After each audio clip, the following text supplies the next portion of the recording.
ज़बान की तालीम के लिए, अपने धर्म की तालीम के लिए अगर कोई मुसलमान मदरसा बनाना चाहता या मकतब बनाना चाहता या मस्जिद बनाना चाहता तो किसी मिनिस्टर को यह इजाजत नहीं है कि वो उसको रोके, ताला लगाए। ये मैं नहीं बोल रहा हूं, ये अब्दुल्ला की जुबान है, भारत का संविधान बोलता है। अगर कोई नेता आपके मस्जिद की तरफ नजर उठाकर देखे, अगर आप कोई नेता आपके मदरसे में ताला लगाने की बात करे तो उसकी जुबान पकड़ करके सवाल करो कि भारत के संविधान का आर्टिकल नंबर 30 का क्या मतलब है, जवाब दो। इसमें कहा गया shall have the right to establish, वो बना सकते हैं ऐसे इदारे, वो चला सकते हैं ऐसे इदारे। और आगे क्या बताया, ऑन देयर चॉइस, अपनी मर्जी से, अपनी मर्जी से अपनी कमेटी बनाकर, एक मिनिस्टर अपनी कमेटी बनाकर वैसा मदरसा बना सकते, ऐसा मदरसा चला सकते हैं वो। इसीलिए मैं कहता हूं कि अब मैदान में आना पड़ेगा, टारगेट फिक्स करना पड़ेगा। व्हाट्सएप में ग्रुप चलाकर जवानों, व्हाट्सएप में फेसबुक में पेज बनाकर आप कौम का भला नहीं कर सकते। अपने ससुर से जहेज मांगकर आप आयशा जैसी बेटियों को खो सकते, अपने इस्लाम को बदनाम कर सकते, इस्लाम का मदद, इस्लाम को आगे नहीं बढ़ा सकते। आपको मैदान में आना होगा। अभी आरएसएस वाला अगर एक मर्तबा आवाज लगा दे आपके खड़गपुर में या मिदनापुर के अंदर, 1 घंटे में 1000 वर्कर को जमा कर लेंगे वो, 1 घंटे में। लेकिन अगर आपके लिए बोला जाए कि मुसलमानों आओ जरा अल्लाह रसूल की बात होगी, 1 घंटा क्या जनाब, 1 हफ्ता चीख चीख कर मर जाए तो भी आप 10 आदमी जल्दी जमा नहीं कर पाइएगा। ये चीज है हमारे में बेरगबती। क्यों हम कट रहे हैं? इसलिए कट रहे हैं कि बेरगबती हो गई है अपनी शरीयत से, अपने कुरान से, अपने मदरसों से। जो लोग बोलते हैं कि इन मदरसों को बंद करो, हम तारीख जानते हैं इन मदरसों की क्या तारीख है। कोई क्यों नहीं बोलता? कोई क्यों नहीं बोलता? आप क्यों नहीं बोलते? हम क्यों नहीं बोलते? हमारे जवान क्यों नहीं बोलते? हमारे जवानों को मदरसे की तारीख मालूम नहीं, दारुल देवबंद की तारीख मालूम नहीं, मज़ाहिर सहारनपुर की तारीख मालूम नहीं, हमारे उलमा की तारीख मालूम नहीं। कौम जब ही जिंदा रहती है जब उस कौम को अपना इतिहास मालूम हो, अपनी तारीख मालूम, नहीं तो फिर वो कौम दफन हो जाती। मेरे भाइयों, मैं इसलिए कहता हूं कि उठो, अब उठना पड़ेगा। सिर्फ अगर हम बैठे रहे, अगर 5 वक्त की नमाज हमने पढ़ ली तो हम सोचते हैं वो पतमादारा काजी वादियोदियन मुझे थे, हमने ईश्वर को खुश कर लिया, हमने परमात्मा को खुश कर लिया, बस हो गया, हमारे ऊपर से जिम्मेदारी हट गई। नहीं, अगर आप नमाज पढ़ते हैं, आपके घर में आपकी बेटी नमाज नहीं पढ़ती है, आपकी बीवी नमाज नहीं पढ़ती है, आपका लड़का नमाज नहीं पढ़ती है, इट्स योर ग्रेट रिस्पॉन्सिबिलिटी, तो ये आपकी जिम्मेदारी है। एंड कॉल देम, उनको कहिए कि ऑफर सलाह 5 times a day, it's 5 pillars of Islam. Islam की बुनियाद में से एक बात है कि 5 वक्त की नमाज पढ़ो। वरना आपने अगर नमाज पढ़ ली, मिसाल के तौर पर हम सोचते कि हम तो नमाज पढ़ रहे हैं, कोई बात नहीं, हमारे बेटे ना पढ़े, बीवी ना पढ़े, बेटी ना पढ़े, बहू ना पढ़े, हम तो नमाज पढ़ रहे हैं ना। तो मेरे भाई जो याद रखना, मरने के बाद मुमकिन है, ये लफ्ज़ है, मुमकिन है मरने के बाद आपकी नमाज काबिल कबूल ना हो, ऐसा भी हो सकता है। आपसे अगर पूछ लिया कि तुम्हारे रहते हुए तुम्हारे बेटे ने जहेज का डिमांड किया, तुम्हारे रहते हुए तुम्हारा बेटा शराब पी के आया, तुम्हारे रहते हुए तुम्हारे बेटे ने कोई गलत काम किया, नमाज नहीं पढ़ी, तो तुम क्या कर रहे थे उस वक्त? क्या जवाब दोगे? मैंने हदीस पढ़ी थी, कुल्लुकुम राइन व कुल्लुकुम मसूलुन अन रइयतिही, हर आदमी जिम्मेदार है। इसीलिए अल्लाह ने कुरान में कहा, या अय्युहन्नास qu अनफुसकुम व अहलीकुम नारा, या अय्युहन्नास qu अनफुसकुम, ए लोगो अपने आप को जहन्नम की आग से बचाओ, अपने आप को भी बचाओ, अपने आप को पहले, यानी पहले अपनी फिक्र करो, अपने आप को झूठ से बचाओ, शिर्क से बचाओ, नमाज पढ़ो। लेकिन जब ये चीज़ आपके अंदर आ जाए, जैसे तबलीग में जाते हैं हमारे कुछ लोग, आप तबलीग में जाते हैं, बहुत अच्छी बात, जाएं, लेकिन जो सीखा आपने वहाँ पे तो वो आकर आप अपने घर पे अप्लाई कीजिए। सबसे पहले सीखने गए, बहुत अच्छी बात, सीख कर क्या है अपने घर पे कहिए, अपनी बीवी को कहिए, अपने बच्चे को कहिए। लेकिन अगर आपने नहीं कही, आपके लिए आपका यह अमल वबाल जान भी बन सकता है। इसीलिए कहे ना, बनी इसराइल में अजाब आया था, एक बड़े नमाजी थे, बुजुर्ग थे, अल्लाह के वली थे, अल्लाह की इबादत करते थे, पलक झपकने के बराबर भी नाफरमानी नहीं करते थे। फरिश्ता जब आया उस गांव के अंदर अजाब देने के लिए, तो फरिश्ते ने देखा कि अरे वहाँ तो एक अल्लाह वाले बैठे हुए। तो फरिश्ते ने जाकर कहा कि अल्लाह, वहाँ तो एक अल्लाह का ये अल्लाह आपका बहुत बड़ा भक्त है वहाँ पर, आप कैसे उनके ऊपर आपको इस गांव को उलट सकते हो। तो मेरे भाइयों, तो क्या जवाब दिया अल्लाह ने? कहा कि देखो अगर अल्लाह का नेक बंदा है तो उसको तो मरने के बाद हम दे देंगे जन्नत, जहाँ पे भी भेजना होगा हम भेज देंगे। लेकिन अभी उसके सामने में जहेज लेते रहे समाज में, उनके बेटे नमाज नहीं पढ़ते, उनकी बीवियां नमाज नहीं पढ़ती। तो इसलिए काम करो, सबसे पहले जाकर उन्हीं के ऊपर उलट दो गाँव, उन्हीं के ऊपर। मरने के बाद हम देंगे उनको उनके शान के मुताबिक। लेकिन अभी क्यों नहीं समाज में जो बददीनी है, क्यों नहीं उनके रगे हमीयत फड़कती है, क्यों नहीं उनके माथे पर शिकन पैदा होता है। हमारा गांव हमारा समाज नहीं है, सिर्फ पूरा बंगाल हमारा समाज। बंगाल से बाहर निकलेंगे पूरा देश हमारा समाज। आज इस देश के ऊपर जुल्म किए जाते और हम लोग खामोश बैठकर देखते हैं। अखलाक बिल्कुल नहीं, किसी भी कीमत पर। कहां चली गई वो रूहानियत जो ताकत थी सहाबा कराम में? इतने बुज़दिल बन गए। तो हमने उसको कहा कि बुज़दिल मत बनो, टारगेट मुतय्यन करो। बोला कैसे? हमने कहा कि तुमको किस चीज़ से दिलचस्पी है?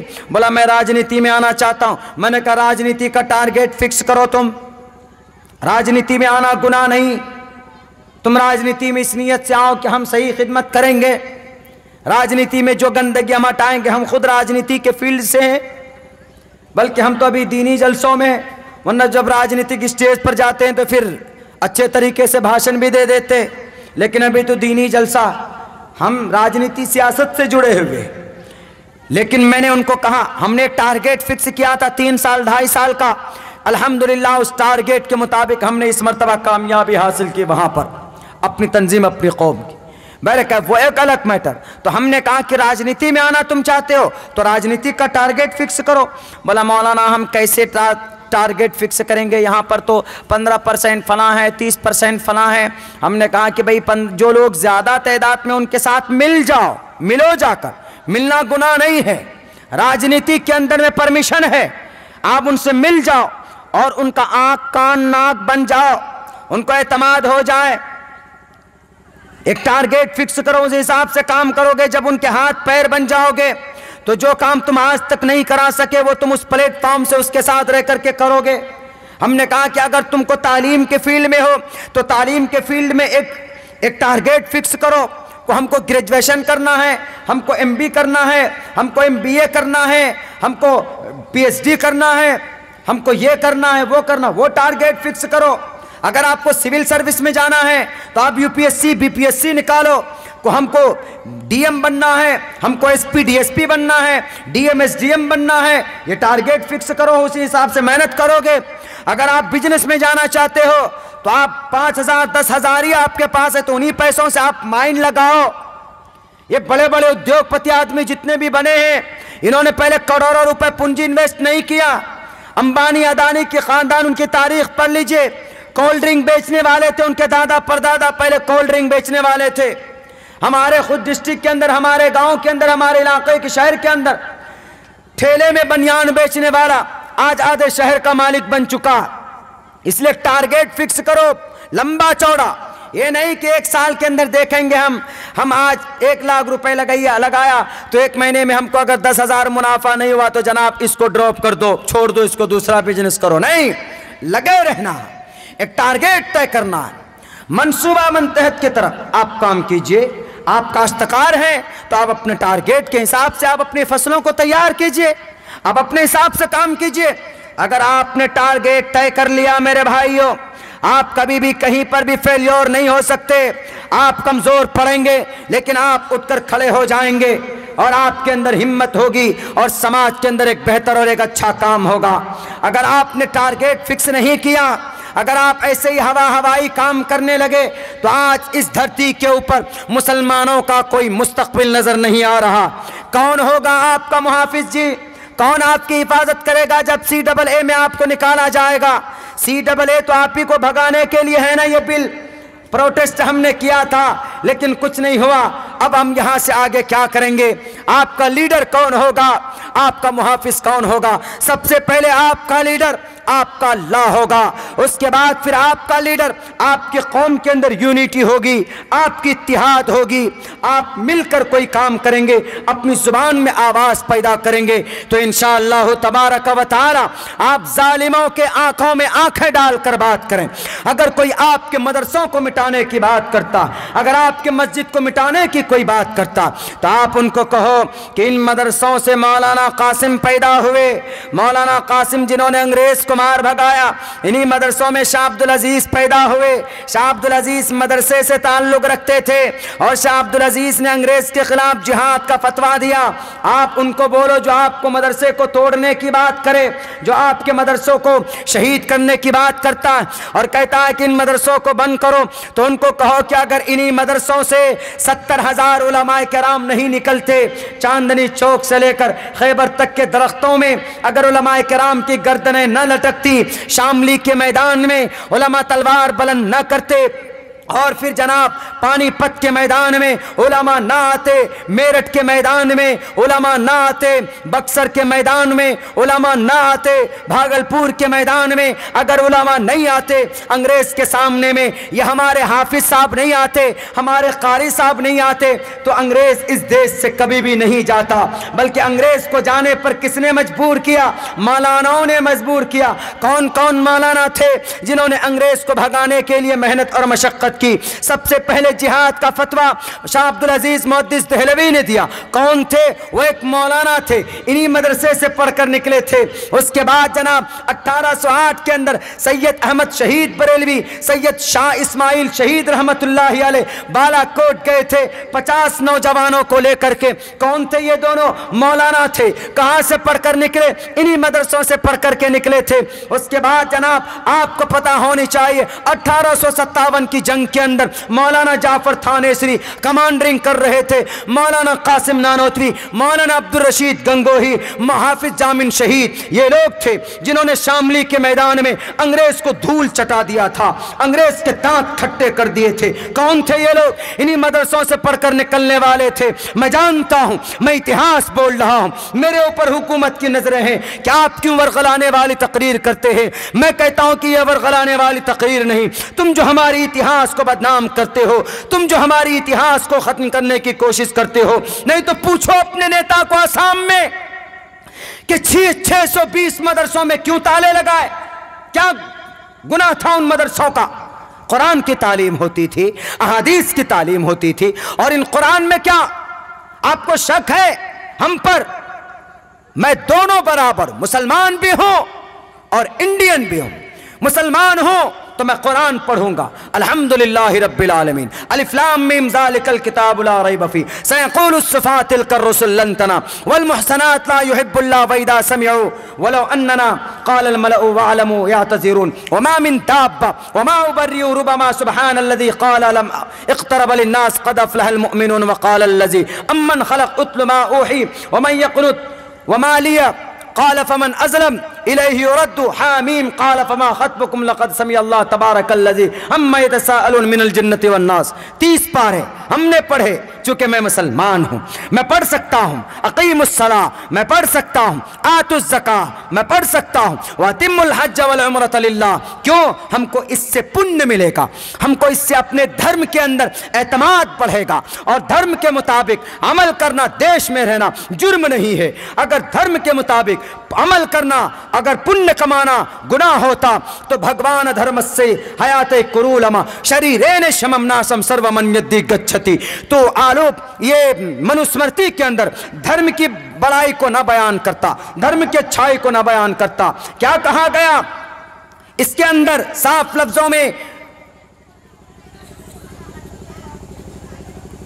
बल्कि महाजल पलवान वाले की मनुस्मृति के अंदर भगवान धर्मस्तस्य हयाते कुरूलम शरीरेण शमम नासम सर्वमन्यद्धि गच्छति। धर्म के मुताबिक जिंदगी गुजारना पाप नहीं।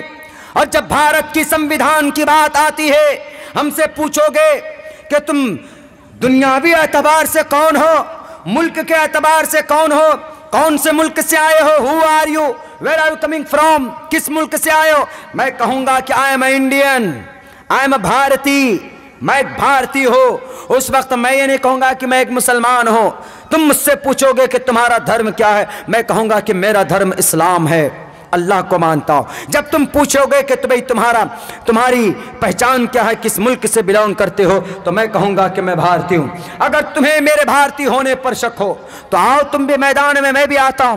भारत की जितनी तारीख मैं जानता हूं, भारत की जितनी संविधान को मैं जानता हूं, भारत की जितनी आर्टिकल को मैं जानता हूं। जब हम मुसलमान होंगे तो पढ़ेंगे ला इलाहा इल्लल्लाह, लेकिन जब हम भारतीय रहेंगे तो उस वक्त पढ़ेंगे we the people of India, Bharat का संविधान पढ़ेंगे। ये होता है और ये होना चाहिए, लेकिन नहीं, एक बातिल ताकत इस देश को खत्म करने के लिए चला हुआ। मेरे भाइयों, अपने अंदर तब्दीली पैदा करने की ज़रूरत है, खुसूसन नौजवानों से, समाज के माँ और बहनों से। औरत को हम वो मकाम नहीं दे पाते आज की तारीख में जिसकी बुनियाद पर कल एक केस हमारे पास आया, जहाँ हम रुके हुए थे कल डॉक्टर साहब के पास। तो डॉक्टर साहब बोले हमारे कि मौलाना हमारे 5 बच्चे हैं, एट दिस टाइम 5 बच्चे हैं, इस वक्त भी हमारी और बीवी के बीच में लड़ाई होती। हमने कहा कि कौन सी लड़ाई होती? बोली कि बच्चा को, उसकी भाभी डॉक्टर साहब की वाइफ बोली कि मैं अपने बच्चे को मारती हूँ 1-2 थप्पड़ तो गुस्सा हो जाते। हमने कहा कि कौन सी बात है भाई, ये तो मियाँ बीवी की बात है। बोला खाने में अगर थोड़ी सी मैं खाना बनाने में देर कर दूं तो वो नाराज़ हो जाते। तो हमने कहा कि इसमें फिर क्या, कौन सी बड़ी बात है, तो आप लोगों की माइनर सी बात है, घरेलू मामला। बोला नहीं, कभी कभी बोलते हैं तुमको छोड़ कर आ जाएंगे। हमने कहा कि अगर कभी आपको छोड़ कर आ जाए, कभी आपको वो तलाक दे दे, 3 तलाक, पहली बात तो तलाक वलाक तक पहुँचना नहीं चाहिए मामला मैटर, लेकिन अगर कोई 3 तलाक दे दे अपनी बीवी को तो मोदी जी ने कानून बना दिया है। क्या कानून बनाया है कि तुम 3 तलाक दोगे अपने बीवी को, अब बीवी जाकर FIR लिखा देगी तो मोदी जी कहेंगे कि ठीक है, आओ तुमने बीवी को परेशान किया, अब आओ तुम हमारे घर पे। जेल भेज देंगे 3 साल के लिए 3 तलाक देने वाले नौजवानों। और जहेज लेने वाले डॉरी एक्ट के तहत अगर केस फाइल हो जाएगा तो आप 7 साल के लिए चले जाएंगे, 5 साल 3 साल के लिए जेल के अंदर। इसलिए जहेज भी मत मांगना। अगर कोई जहेज मांगता है मेरी माँ और मेरी बहनों, समाज के दानिश्वर लोगों, तो आप फौरन उनका कंप्लेन कीजिए, वहां पर रिश्ता मत कीजिए। देखते हैं कि हमारे नौजवान कहां जाएं। बिल्कुल नहीं होनी चाहिए ये चीज। अगर आप अपनी बीवी को 3 तलाक देते हैं, बीवी ने आपका FIR कर दिया तो मोदी जी 3 साल के लिए जेल, और जेल में कहेंगे कि बैठो मत, यहाँ पे बिरयानी मत खाने के लिए नहीं आए, काम करो काम जेल में। क्यों जी, क्यों काम करें मोदी जी, हमको जेल में लेके आ गए फिर भी काम करें। कहा तुम्हारी बीवी जो घर पे है, तुम्हारे जो 2 बच्चे हैं, उनका खर्चा कहाँ से चलेगा? तुम कमाओगे, वो पैसा जमा होगा, वही पैसा मैं उनको दूंगा। तो कहेगा कि सर मैंने तो तलाक दे दिया। कहा तलाक हुई कहाँ तुम्हारी?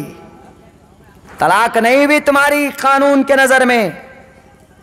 मसले के अहनाफ के मुताबिक 3 तलाक पड़ जाती, लेकिन कानून जो बना है उसमें 3 तलाक आप दे दें, सिर्फ 3 तलाक देने की वजह से आपको 3 साल जेल, और 3 साल के बाद फिर वही बीवी आएगी जेल के बाहर आपको स्वागत के लिए, कहा आइए आइए मियाँ जी फिर से, अब फिर से वही बीवी दिखेगी आपको। मेरे भाइयों, तलाक तक बात नहीं पहुंचनी चाहिए। हस्बैंड वाइफ का कोई भी मसला हो, घरेलू हो, तो आप घर के अंदर ही सॉल्व कर लीजिए तो ज़्यादा बेहतर होगा। और औरत को इज्जत दीजिए, औरत को टिश्यू पेपर मत बनाइए।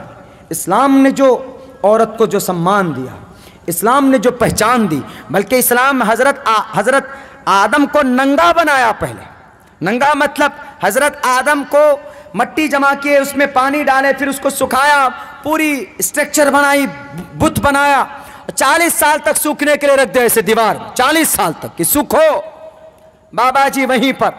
40 साल तक पके खूब धूप में, आग में, हवा लगे उनमें, तब जाकर उन पर जान डाली गई, कपड़े डाले गए, तब जाकर उठाकर जन्नत में डाल। हजरत आदम की तबीयत नहीं लगती थी। उसके बाद फिर अल्लाह तबारक व ताला चाहते तो मट्टी से भी बना सकते थे। अम्मा हव्वा को मट्टी से बनाकर दोनों को एक साथ खड़ा करते, उसमें अजान डालकर कपड़े पहना कर कहते जाओ तुम दोनों ऐश करो, मौज करो, घूमो। लेकिन नहीं, हजरत आदम सोए, पर्दा डाल दिया उस पर अल्लाह ने।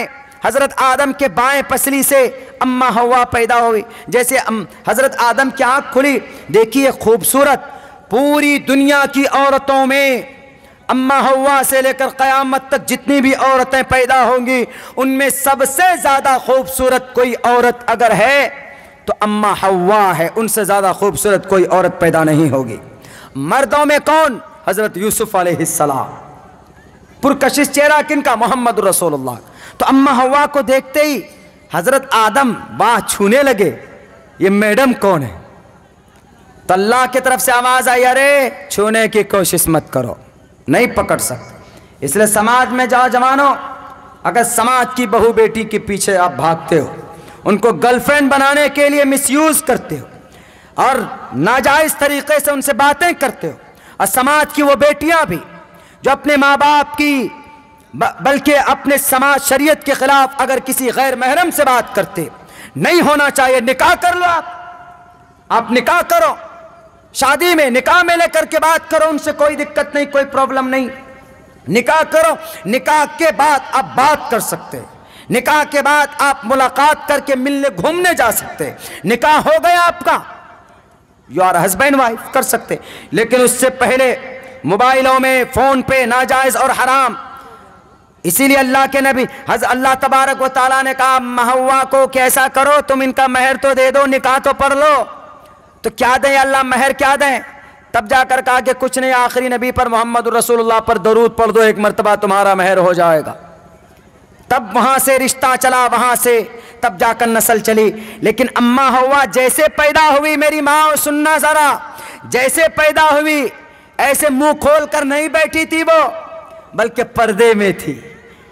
बाएं पसली से पैदा किया, क्यों? दिल है, और औरत दिल में जगह बनाती। क्यों? औरत जब पैदा होती है तो बेटी होती है, और बेटी की कदर होती है दिल में। वही औरत बेटी जब बहन बन जाए तो उसकी भी मोहब्बत होती है, दिल में होती।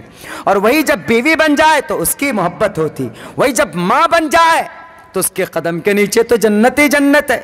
वही जब फूफी बन जाए, खाला बन जाए, चाची बन जाए, तो औरत की कदर दिल में होती। और तफसीर इब्न कसीर ने लिखा है कि उसकी इज्जत दिल से होनी चाहिए, दिल से मोहब्बत करो। जितनी प्यारी चीज़ तुम्हारा दिल है, दिल से आप अपनी मोहब्बत करते हैं, दिल से औरतों को सम्मान दीजिए। एक मसलिहत है, ये चीज़ बताई गई शरीयत के अंदर। किसी भी मजहब के अंदर इतना एक्सप्लेनेशन नहीं है जितना मजहब इस्लाम के अंदर है। इसीलिए मैं कहता हूं कि मेरे भाइयों, कुर्बान जाओ उलमाए कराम पर जो एक एक बात खोलकर जलसों के मंचों से आपको बताते। हम भी अमल करें, अल्लाह से दुआ करते हैं कि अल्लाह हमें अमल की तौफीक दे, अल्लाह तबारक व तआला हमें वो कहने की तौफीक दे जिस पर हम अमल कर सकें। लेकिन आप भी जलसे में आते हैं तो ये नहीं कि मौलाना अब्दुल्ला आएंगे, हम उनकी तकरीर सुनेंगे, उनको देखेंगे, या हज़रत मुफ्ती साहब आएंगे तो उनको देखेंगे। इस नीयत से आइए कि एक आलिम दीन आ रहे हैं, उनकी ज़ियारत करेंगे, कुरान और हदीस की बात सुनेंगे, शरीयत की बात सुनेंगे, उस पर अमल करने की कोशिश करेंगे। ऐतिहासिक कोई बात होती है तो उसको अपने दिमाग में रखेंगे, अपने मोबाइलों के अंदर सेव करके रखिए और जानकारी रखिए अपने पास, ताकि बातिल ताकत अगर आपकी इतिहास को, तारीख को गलत बनाकर तोड़ मरोड़ कर पेश करने की कोशिश करे तो आप उसकी रोशनी में उसको जवाब दे सकते। अभी जैसे मदरसे की तारीख में आपके सामने रख रहा था, अगर हमारे उलमाए किराम नहीं होते तो खुदा की कसम आज हमारी शरीयत, हमारा हिस्सा, हम जो आज मुसलमान बने बैठे हैं, हमको कलीमा नसीब नहीं होता। जो तहरीक चली थी और जो आंधी आई थी अंग्रेजों की, कुरान के नुस्खे जलाओ, दाढ़ी टोपी वालों को मारो, 10-10 हजार उलमाए किराम को आग के अंगारों में डाला जाता था अंग्रेज के जरिए से। लेकिन इन्हीं मदरसों का वजूद, इन्हीं मदरसों के उलमा की देन है कि फांसी के फंदे पर लटक लटक कर उन्होंने कहा कि ला इलाहा इल्लल्लाह मुहम्मदुर रसूलुल्लाह। जैसे सहाबा ने बचाया, सहाबा ने अपनी मेहनत और मशक्क़त की और कुर्बानी पेश की, तब जाकर इस्लाम हम तक पहुंचा। तो दूसरे दर्जे में भारत के अंदर, इस धरती के अंदर अंग्रेज का डट कर मुकाबला किया था अंग्रेज उलमाए किराम ने, तब जाकर हम तक हमारी शरीयत और हमारा कुरान आज तक हम तक पहुंचा। अगर कोई इस पर उंगली उठाने की कोशिश करे, इन मदारिस को बंद करने की बात करे, तो हमने भारत का संविधान आपको पढ़कर सुनाया, हमने भारत की तारीख आपके सामने इन मदरसों की, इन मकातिब की, इन उलमाए किराम की रखी। अरे ये उलमा हमारे लिए एक अनमोल दौलत है, अनमोल। अगर जब तक उलमा का वजूद है इस धरती पर तो शरीयत और कुरान सही तरीके पर हमारे पास महफूज है। वरना क्या हुआ देख लीजिए आप, बाइबल के साथ, इंजील के साथ, ऋग्वेद, यजुर्वेद, सामवेद, अथर्ववेद, सारी सबके अंदर तब्दीली कर दी गई, क्योंकि उनके उलमा, उनके पढ़ाने वालों के अंदर खयानत भर गया और वो लोग नहीं बताए कि सही चीज़ क्या है, सही पैगाम क्या है इन किताबों के अंदर। तो जाहिर सी बात है कि उनके अकीदे वो अपने सही रास्ते से भटक गए, अपने खुदा को भूल गए, अपने ईश्वर को भूल गए। वरना सैकड़ों मंत्र श्लोक ऐसे हैं जिसके अंदर एक ईश्वर की भक्ति की बात की गई है, मुहम्मद रसूलुल्लाह की इत्तिबा की बात की गई है। मोहन सिंह कैसे इस्लाम आया था, जिनका नाम अब्दुल वासिअ खान पड़ा था, इसलिए कि उसने मौलाना साहब के पास जाकर ये बात की। एक बहुत लंबा चौड़ा वाकया है। मौलाना ने कहा कि आंख बंद करो, तो आंख जब बंद की तो उन्होंने देखा कि श्री कृष्ण जी आए हुए। श्री कृष्ण जी ने कहा कि मोती सिंह, आज तुम मुझे मानते हो, मेरा जमाना गया, बल्कि अब तुम यहाँ ना पक्ष बातें वह कुछ राखो, वैद पुराण संत मत भाको, तबलक जो सुंदरम चाहे कोई, बिना मोहम्मद पार न कोई। अब जो जमाना है मोहम्मद का है, अब मैं फॉलो करता हूं मोहम्मद को। कौन?